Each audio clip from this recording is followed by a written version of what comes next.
Do you ever feel like your balance just isn't what it used to be, but you can't quite figure out why? It doesn't always happen with a fall. Sometimes it begins with small things. Holding the wall when getting dressed, taking shorter steps on uneven ground, or feeling a bit unsure stepping off a curb. And before long, that quiet loss of balance becomes a loud fear of falling. But here's the truth most people don't talk about. Balance doesn't disappear overnight. In most cases, it fades because of 5 very preventable mistakes. And the good news is, once you know what those mistakes are, you can stop the decline and, in many cases, even reverse it. In this video, we're going to break down the 5 most common mistakes that quietly steal balance from older adults. Each one may seem small on its own, but when they add up, they can take away your stability, your confidence, and your freedom. And if you're someone in your 60s, 70s, or beyond who wants to stay steady on your feet, without fear, without hesitation, these insights could be the difference between a cautious step and a confident stride. So stick around until the end, because we're not just pointing out what's going wrong, we're giving you real ways to change it. Starting today, let's get into it. Mistake 1, neglecting ankle and foot strength. Most people think balance starts in the brain or hips, but in truth, it often starts much lower in your feet and ankles. Your ankles are the first part of your body to respond when something shifts beneath you.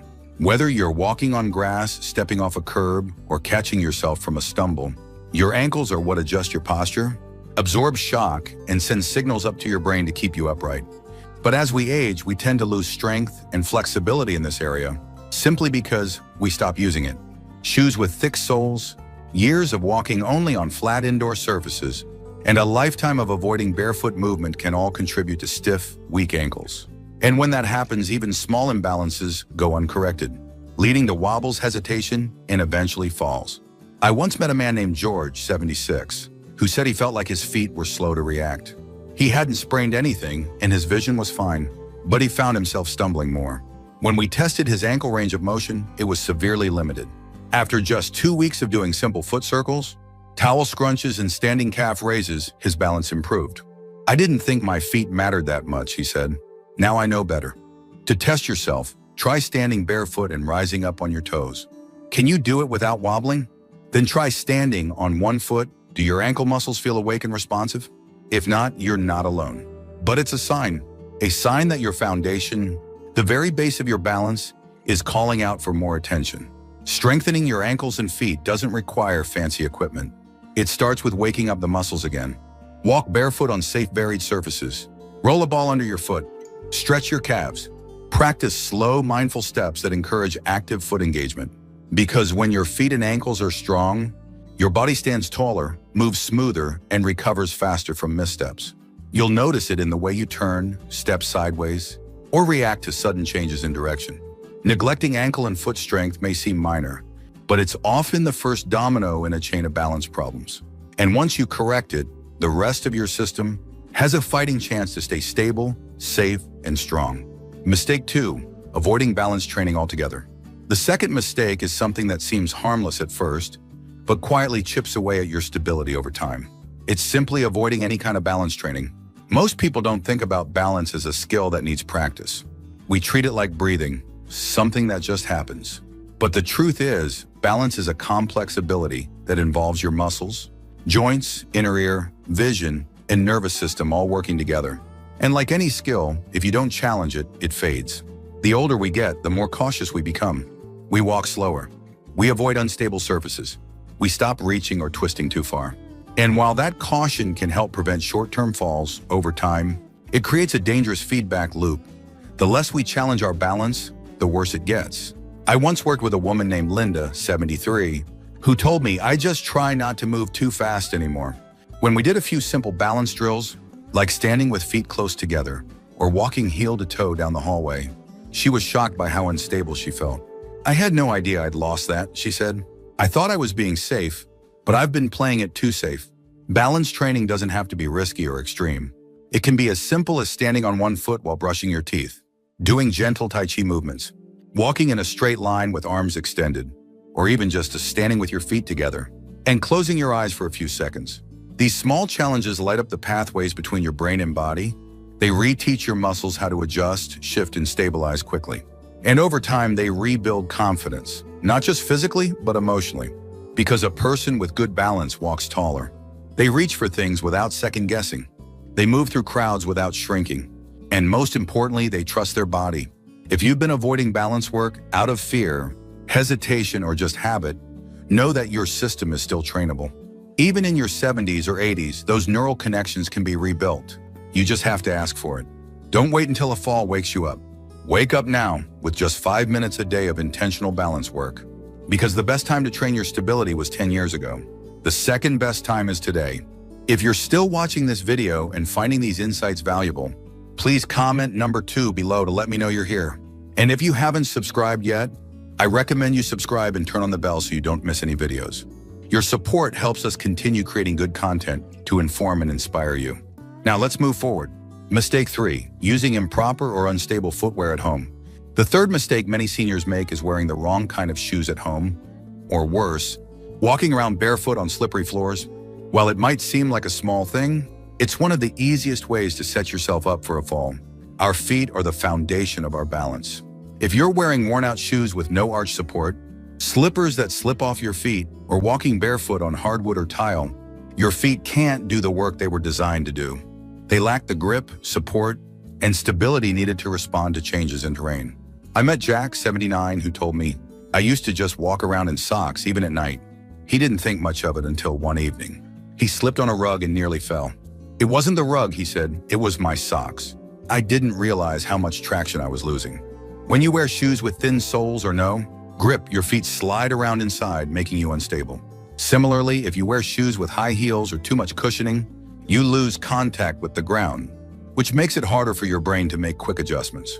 So what should you wear instead? The best option is shoes that provide proper arch support, a flat sole, and non-slip grip. Look for shoes designed specifically for seniors, or just a good, supportive sneaker. And for indoor use, you'll try slip-resistant socks or non-slip house slippers that fit securely on your feet. The goal isn't to wear shoes just for looks. It's to give your feet the traction and support they need to keep you steady. The wrong footwear, whether indoors or outdoors, can make you less confident and less stable. But proper shoes do the opposite. They give you the foundation to move freely, safely, and confidently. It's one of the easiest fixes you can make today. Check your shoes. Make sure they fit well, provide support, and keep you grounded.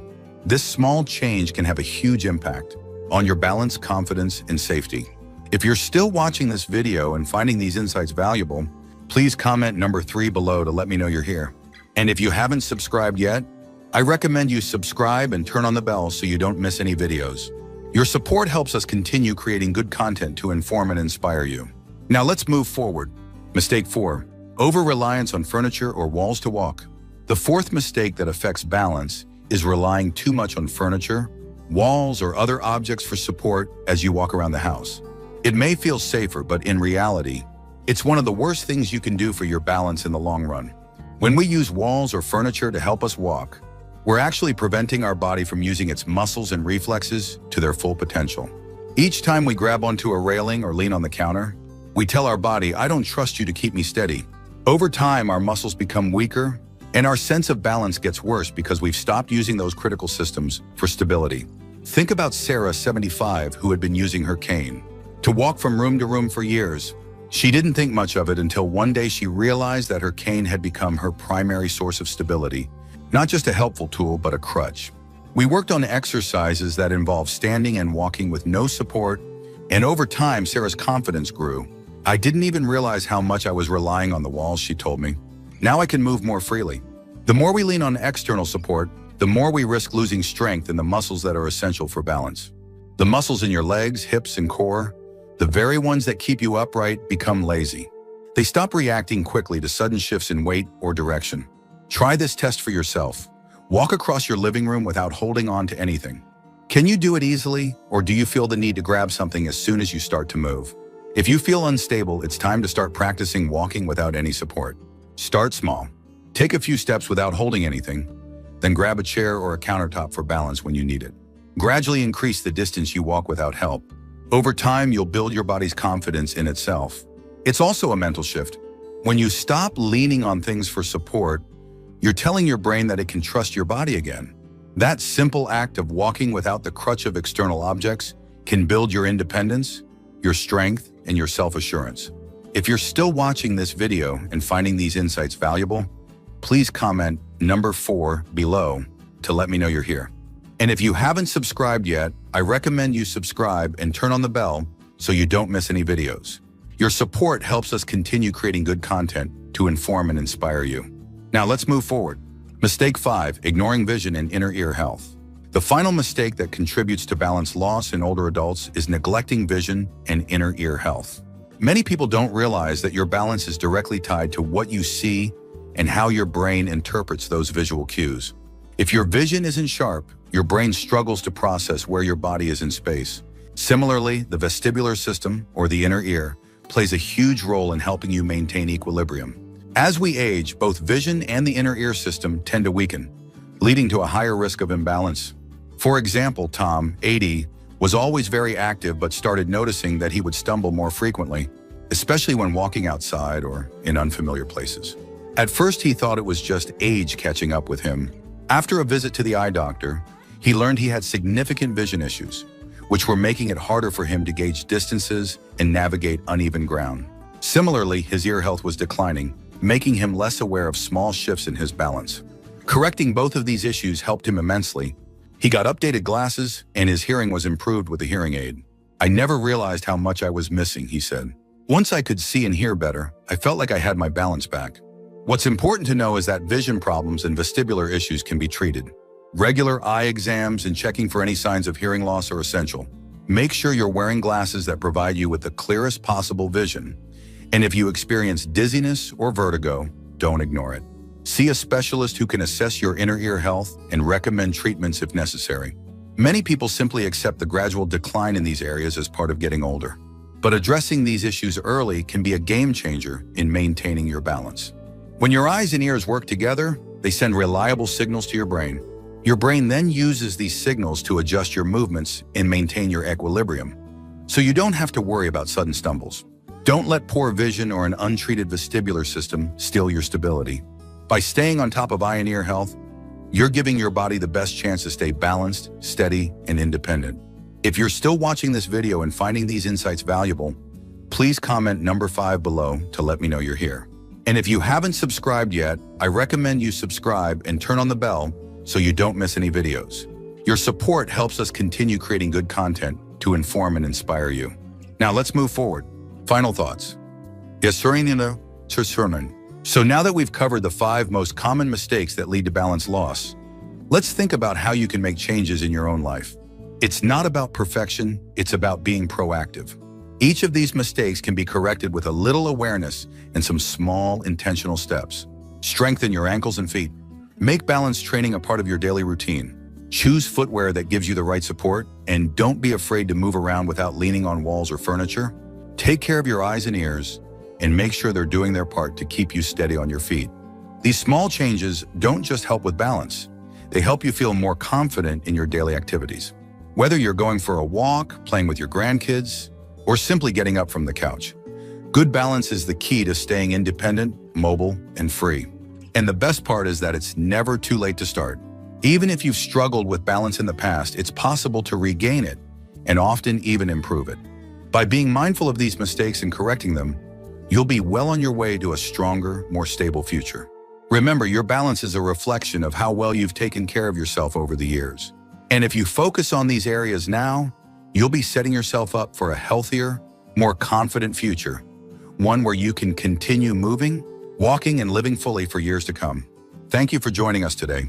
We'd love to hear from you. Ever wondered why most people don't live long after 80? Because of these 4 reasons? Reaching 80 is a milestone, but staying strong beyond it takes more than just luck. It takes awareness. Because there are 4 quiet but powerful forces that work against the body as we age. Most people don't talk about them until it's too late. And many don't even realize how much these invisible issues are affecting their energy, memory, and overall health until the damage is already done. In this video, we're going to uncover the 4 real reasons most people struggle to live long after 80. These aren't just theories. They're backed by decades of medical research and firsthand experience. And once you understand them, you'll see that it's not about trying to live forever. It's about protecting your strength, your independence, and your peace of mind for as long as you can. Stay with us to the end, Because the fourth reason might surprise you, and maybe the most important one of all. Let's get started. Reason 1, silent inflammation that accelerates aging. One of the biggest threats to health after 80 doesn't come from outside the body, it starts quietly within. It's something doctors often call inflammaging. That's the chronic low-grade inflammation that slowly damages cells, tissues, and organs without causing obvious symptoms at first. And over time, it wears the body down from the inside out. This kind of inflammation is different from the swelling you see after a sprain or a cut. It's internal. It builds up through years of stress, processed food, poor sleep, lack of movement, and even environmental toxins. And while it may not cause pain at first, it affects everything: your heart, your brain, your joints, even your immune system. Think about George, 82. He didn't smoke. He didn't drink. He walked every day, but he often felt tired, stiff, and foggy, even though his blood work looked normal. It wasn't until he visited a specialist that they found high levels of inflammatory markers in his system. No big disease, just quiet inflammation simmering in the background for years. The body's ability to handle inflammation weakens with age. So the same things you could ignore in your 50s or 60s, like processed snacks, long periods of sitting, or poor sleep, start to take a heavier toll after 80. Inflammation slowly chips away at resilience. It increases the risk of dementia, heart disease, and frailty. And most people don't even know it's happening. But here's the good news. Some of the most powerful tools against inflammation are simple and free. Eating more whole foods, walking daily. None of it happens overnight, but every step helps lower the flame. And with less inflammation, your body has a better chance to stay strong long after 80. Reason 2, muscle loss that leads to weakness and falls. After the age of 60, the body naturally begins to lose muscle every year. And after 80, that process speeds up. This gradual weakening is called sarcopenia. Most people don't notice it right away. It doesn't start with big changes. It starts with the little things: struggling to open jars, standing up from a chair more slowly, or avoiding stairs because they feel just a bit harder. The problem is, muscle isn't just for strength. It protects balance. It supports joints. It helps regulate blood sugar and metabolism. And when muscle disappears, the risk of falling, breaking bones, and losing independence climbs fast. Take Frank, 84. He was sharp, cheerful, and still living alone. But one afternoon, he tripped on a rug and broke his hip. He had always thought of himself as steady. But after the fall, he realized how much strength he had lost in just the last few years. Strength he thought he still had. What makes muscle loss so dangerous after 80 is how quickly it affects everything. One fall can lead to weeks in bed, and weeks in bed lead to more weakness. Then comes the walker. The loss of freedom, the quiet shrinking of a once active life. But muscle loss isn't inevitable. It can be slowed and in many cases reversed. Walking regularly helps. Using light weights or resistance bands a few times a week, getting enough protein, stretching gently to stay mobile. These small efforts add up, especially when done consistently. It's never about becoming a bodybuilder. It's about staying steady, mobile, and strong enough to keep doing what matters most. Whether that's gardening, grocery shopping, or simply getting out of bed safely each morning. Muscle is your body's silent protector. And after 80, it might just be the one thing that keeps you living, not just longer but better. If you're still watching this video and finding these insights valuable, please comment number 2 below to let me know you're here. And if you haven't subscribed yet, I recommend you subscribe and turn on the bell so you don't miss any videos. Your support helps us continue creating good content to inform and inspire you. Now let's move forward. Reason 3, poor sleep that weakens the body and mind. Sleep changes as we age, but not always for the better. Many older adults struggle with falling asleep, staying asleep, or getting deep restorative rest. And after 80, the effects of poor sleep begin to show up more clearly in the body, in the brain, and in everyday life. You might notice this in small ways at first. Feeling more tired during the day, forgetting simple things more often, getting irritated more quickly. But underneath those symptoms is a deeper problem. The body repairs itself during sleep. The brain clears out waste. The immune system resets. And when sleep becomes shallow or fragmented, those healing processes get disrupted. Let's look at Alice, 86. She didn't think much of waking up 3 or 4 times a night. She just figured it was normal at her age. But over time, she noticed her memory slipping. Her energy dropped. She caught more colds. Her doctor explained that sleep wasn't just about rest. It was essential for her brain and her immune strength. Once she worked on improving her sleep habits, her clarity and stamina slowly returned. Many people assume they just have to live with poor sleep after a certain age, but that's not entirely true. There are simple ways to improve it. Keeping a consistent bedtime, limiting caffeine and alcohol, getting natural light in the morning, creating a cool, dark, quiet bedroom. Even light movement during the day can help deepen sleep at night. After 80, good sleep becomes just as important as good food or safe movement. It affects how clearly you think, how steady you walk, how strong your immune system stays, and how much energy you have to enjoy the life you've built. It's not about sleeping longer, it's about sleeping better. And making that a priority might be one of the smartest things you can do to stay well. Reason 4, loneliness and the loss of daily purpose. There's a quiet danger that affects more people over 80 than we often realize. It's not a virus or a disease, it's loneliness. And it doesn't just hurt the heart emotionally, it affects the body physically. Studies have shown that social isolation and a loss of daily purpose can shorten life expectancy. More than some chronic diseases. As people get older, their world often becomes smaller. Friends pass away. Children move far. Physical limitations make it harder to get out.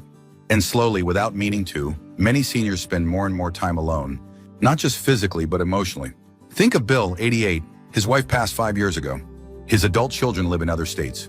He watches TV, makes his meals, and keeps things tidy, but he says some days pass without talking to a single soul.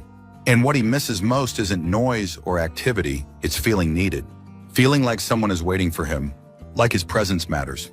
The human heart is wired for connection. And after 80, when social roles start to fade, retirement, caregiving, neighborhood involvement, what many people lose isn't just interaction, it's identity.